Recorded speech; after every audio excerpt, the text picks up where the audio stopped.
So what is going on? I'm not entirely sure. I'm confused. What are you making there, Miley? Paper flower. It's called a funky paper flower. A funky paper flower? Funky paper flowers. Funky paper flowers. Interesting.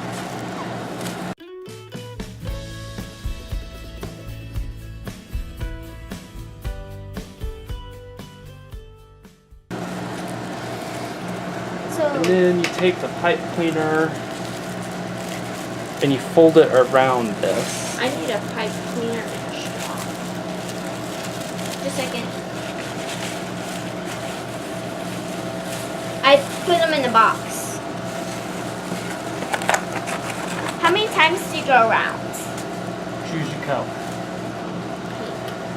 It's I think that's purple. I think it's a purplish. I think just once. Can I go one twice? If you want.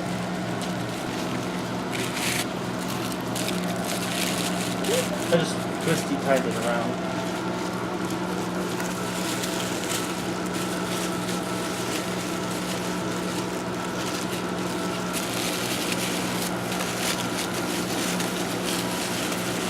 Maybe you're supposed to roll it.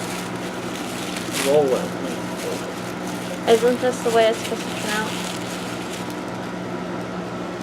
Yeah? How'd you get yours so How did you looking? do it? Well, you just like spread it out and turn it into a circle. Like this? Oh, you just do that. Huh? Yeah, just do it. Just do it. Mine's all wadded up. I'm afraid if I pull it, I'm gonna tear it. Mine's wadded up too. Mine's like really bad. No, not like that. You just take it like this and you spread it out like that. That makes sense. How? I don't get it. See, then you take it, you fold it up like that, like the way we did it. And then you take it and you spread it apart like that.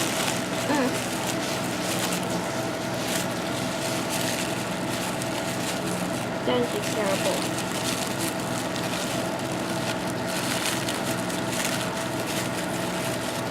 And you just kind of got to work with it a little. There's a lot of straw and even more pipe cleaner, so you could probably wrap the pipe cleaner around the flower a couple of times. You know what I mean? Let's see yours, Miley. That's cute. You like it? Yeah. I'm kind of glad that Miley talked us into doing this. I'm not. Mine looks sad. No, it doesn't. It's just a unique flower. I need to pin mine. I need to pin mine like that so it stays. Looks like a butterfly flower. Yeah.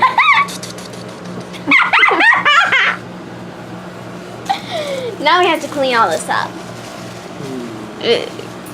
So today I am working on cleaning out our freezer because here in a couple of weeks we're going to be taking our pigs into the processor and we're going to need freezer space.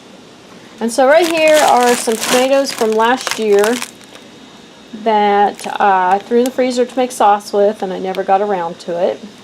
And then I found these tomatoes right here, and these are from 2 years ago and they still look really good. So I'm going to use all of these and make some sauce today.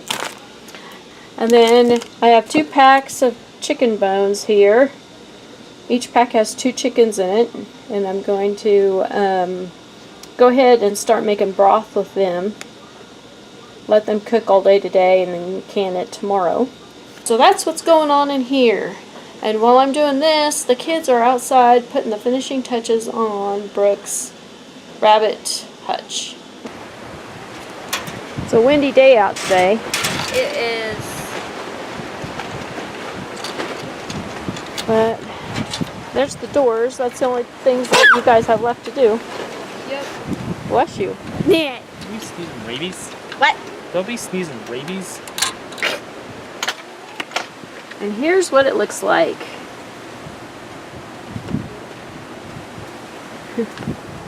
Looks like the rabbits have already started chewing on it.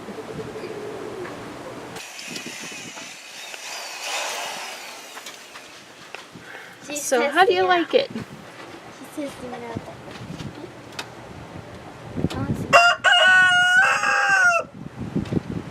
So now I have the chicken bones added to the pot.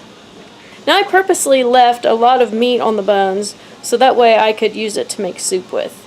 Because what I like to do is go ahead and pull all the rest of the meat off the bones after they get cooked and then divide it between the jars when I'm canning my broth. So that way I already have chicken added to the broth.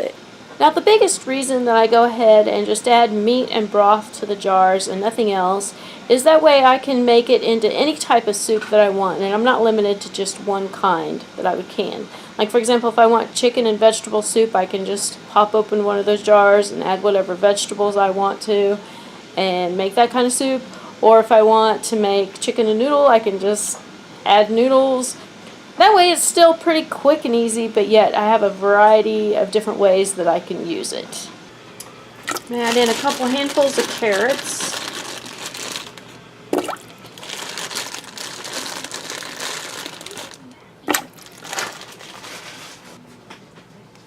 Some celery. And then some garlic and onions.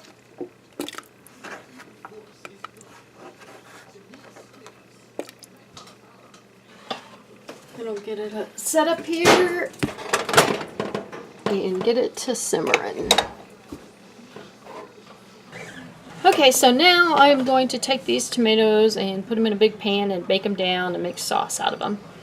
Now normally I go ahead and leave the skins on and then run them through my Vitamix when I make sauce. But this time, since these are frozen, I'm just going to go ahead and peel the skins off. Because the skins peel off super easy since they're frozen. Not too concerned if I don't get all the skins off because I will run them through the Vitamix.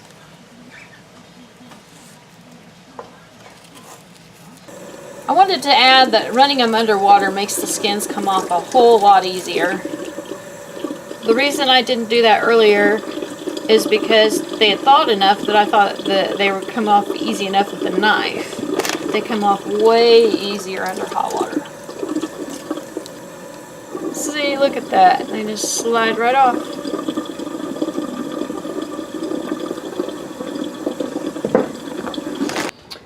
Okay, so I got all the tomatoes peeled. So I got them in the oven now at 350 degrees and I'll bake them until they are floating in juice.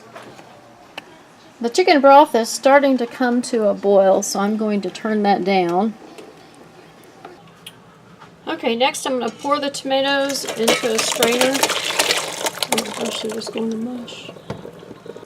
Well, I was wondering what was going to happen, and it seems like these are really, really mushy compared to what they would be if they weren't frozen, so I think I'm going to have to scoop them out instead.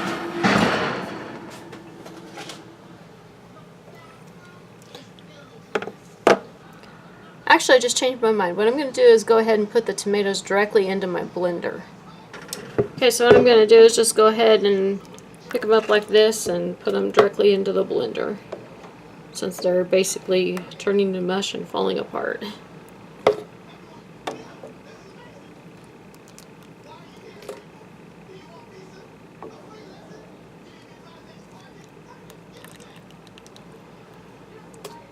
Basically, I like to just try to get as much of the liquid out as possible. This way it just seems quicker than adding them to a pot and letting it simmer down.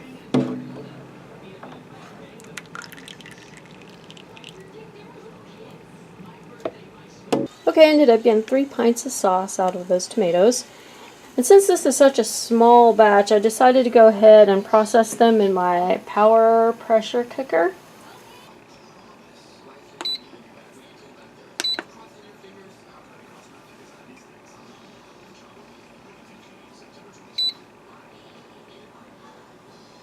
now that I have that processing, I'm going to go get ready to go to town because the kids are going to go to a movie and they invited me to come with them. And so I will just go ahead and let this process, and then I'll see if my mom can come over here and shut it off when it gets finished.